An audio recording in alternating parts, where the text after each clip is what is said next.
Alhamdulillah, hamdan katsiran thayyiban mubarakan fih, mubarakan alaih.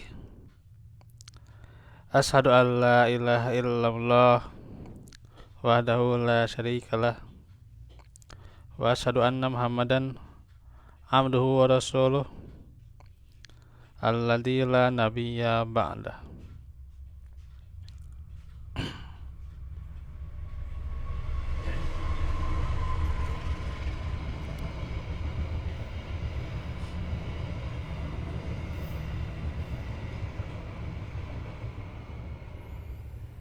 Alhamdulillah, ikhwatu fillah. Siang ini kita kembali bertemu setelah libur beberapa hari. Semoga Allah memberikan kemudahan, kelapangan, dan juga terus kelancaran, serta Allah berikan kesembuhan bagi ikhwah yang sedang sakit,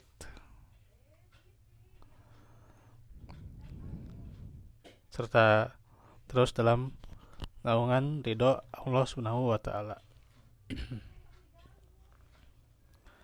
Sedikit sebelum kita masuk ke tema inti kita, yakni motivasi bahwa kita sebagai hamba Allah telah Allah firmankan, wa ma khalaqatul jinna wal insa illa liya'budun, dan aku tidak menciptakan jin dan manusia melainkan supaya mereka menyembahku. Az-Zariyat ayat 56.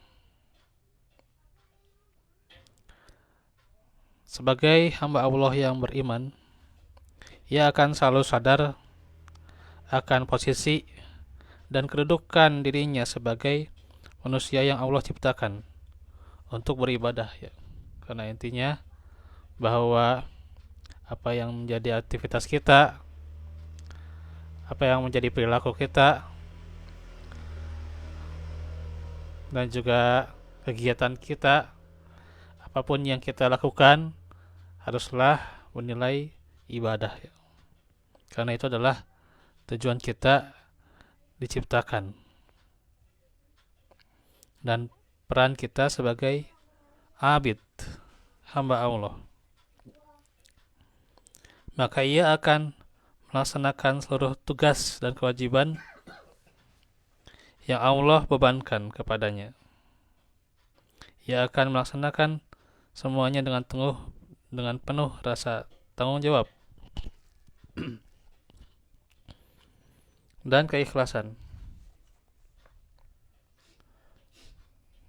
Karenanya difirmankan oleh Allah, wa ma umiru illa liya'budullaha mukhlishina lahuddin hunafa'a wa yuqimus sholata wa yu'tuz zakata wa dzalika dinul qayyimah. Padahal mereka tidak disuruh kecuali supaya menyembah Allah dengan memurnikan ketaatan kepadanya dalam menjalankan din yang lurus, dan supaya mereka mendirikan sholat dan menunaikan zakat, dan yang demikian itulah din yang lurus itu. Nah, sehingga tentunya dengan keikhlasan, ya, memurnikan ketaatan hanya kepadanya, menjalankan peran sebagai hamba Allah itu, sehingga tentunya senantiasa kita harus perhatikan bagaimana kewajiban kita memeliharanya dan menjaganya.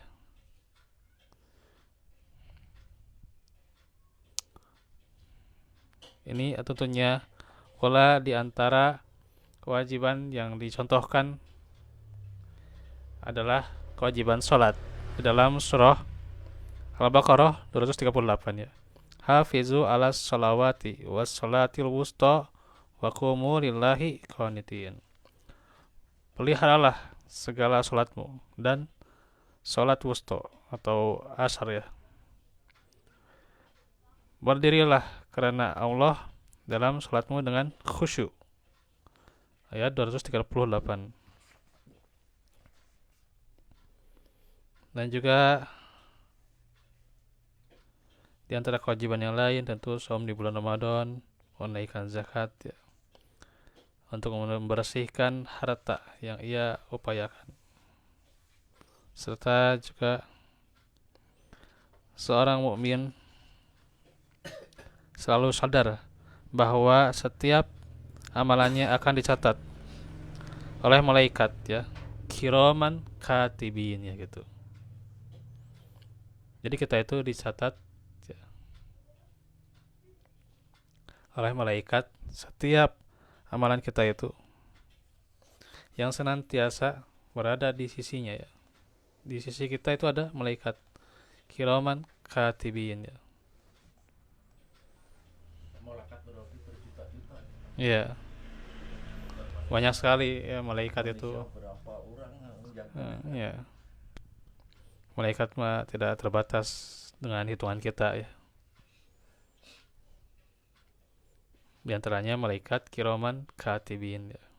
Tanda 10 pemimpin aja orangnya. Dengan demikian ia selalu berbuat kebaikan dan menjauhi segala perbuatan yang akan menjerumuskan dirinya pada kubangan dosa.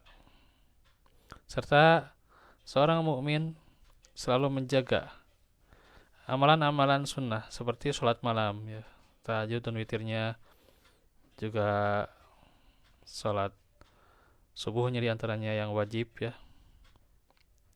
Nah yang sunnahnya juga diantaranya adalah witir atau juga sebelum subuh ya, qabla subuhnya ya. Saum sunnahnya diantaranya ya, mau Senin Kamis atau 3 hari ya di setiap bulan Hijriyah gitu. Dan ibadah nafilah yang lainnya. Karena tentunya dia menyadari bahwa sholat yang wajib yang telah ia kerjakan itu belum mencapai tingkat kesempurnaan, sehingga ia menutupinya dengan amalan-amalan nafilah itu. Dan juga seorang mukmin akan selalu mengingat Allah di setiap tempat, waktu dan keadaan dengan memperbanyak zikir, tasbih, tahlil, takbir dan tahmid ya, termasuk apalagi hari ini masih momen di Zulhijjah ya. Ya. Maka kita tentu dianjurkan untuk terus perbanyak zikir ya. Dan juga ya perbanyak istighfar kepada Allah.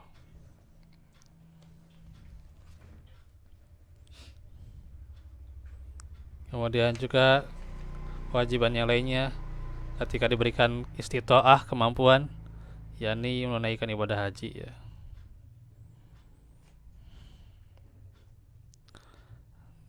Terus juga seorang mukmin adalah merasa tanggung jawab ya atas segala amanah yang dibebankan kepadanya, baik amanah keluarga, harta yang dimiliki maupun amanah Allah dan Rasulnya.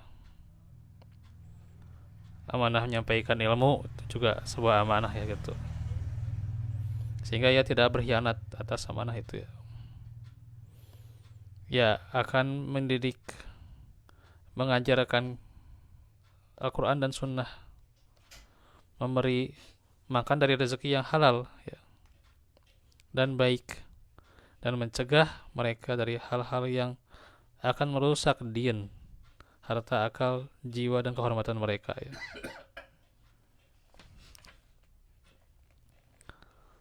Dan tentu hanya mengharap ridho Allah saja ya.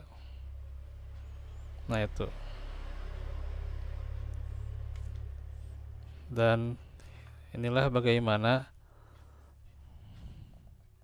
seputar peran seorang hamba ya. Sebenarnya masih banyak lagi ya. Ya namanya peran seorang hamba sebagai abid itu, maka tentu dia menjalankan segala bentuk dan juga macamnya dari kegiatannya haruslah meridhoi apa yang Allah tetapkan ya, gitu. Dia harus ridho terhadap apa yang Allah tetapkan ya, gitu. Jangan sampai ketika menjadi sebuah keluhan saat menerima yang namanya musibah ya, kenyataan pahit ya, gitu. Oleh karena ujiannya. Ya padahal itu ujian ya, gitu. Dan ujian yang dihadapi juga nggak Itu seberapa. berarti di asap gitu. Iya, gitu. Kan kadang-kadang ngegerutu. Jangan hanya mengeluh saja ya, tapi bagaimana kita memperbaiki diri ya, gitu. Iya, memperbaiki diri, introspeksi diri. Nggak boleh. Iya, Kalau di tasawuf semuanya yang ditetapkan Allah diterima dengan lapang iya. dada.